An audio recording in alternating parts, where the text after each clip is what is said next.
ناخنوں سے nail polish صاف کرنے کے لیے لڑکیاں اور خواتین نیل پالش ریموور کا استعمال کرتی ہیں، مگر اس شے کے ذریعے مختلف کام انجام دینے ممکن ہے۔ یہ بات نیل پالش ریموور کو منفرد بنا دیتے ہیں۔ یہ خاص طور پر گھر چمکانے کے لیے بہت کارآمد چیز ہے۔ فرش میں نئی جان۔ کسی کاغذی تولیے کو اس محلول سے گیلا کریں اور ٹائلز، کنکریٹ کے فرش پر موجود ہر قسم کے نشانات صاف کر دیں، تاہم اسے لکڑی کی سطح پر استعمال نہ کریں۔ جوتوں کو چمکائیے۔ کسی کاغذی تولیے کو اس سے بھگوئیں اور جوتوں پر اس وقت تک رگڑیں جب تک تمام داغ دھبے ختم نہیں ہو جاتے۔ اس کے بعد صاف کپڑے کو پھیر کر جوتے چمکا لیں۔ کی بورڈ کی صفائی۔ روئی کو نیل پالش ریموور میں بھگوئیں اور نرمی سے لیپ ٹاپ کے کی بورڈ کیز پر پھیر دیں تاکہ وہ اپنی اصل شکل میں بحال ہو جائیں۔ مارکر کے نشان۔ ہاتھوں یا دیواروں پر سیاہی کے ختم نہ ہونے والے داغ ختم کرنے کے لیے روئی کا گولا بنائیں اور اسے ریموور میں بھگو کر پھیریں۔ وہ داغ منٹوں میں غائب ہو جائیں گے۔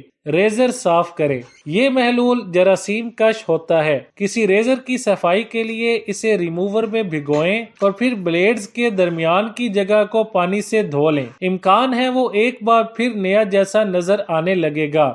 داغوں کی صفائی۔ کسی پرانے کپڑے کو اس محلول میں بھگوئیں، پھر چائے یا کافی کے داغ والی جگہ پر اسے رگڑیں اور پھر صابن اور پانی سے دھو لیں۔ اسے کپس کے باہر پرنٹڈ جگہ پر پھیرنے سے گریز کریں۔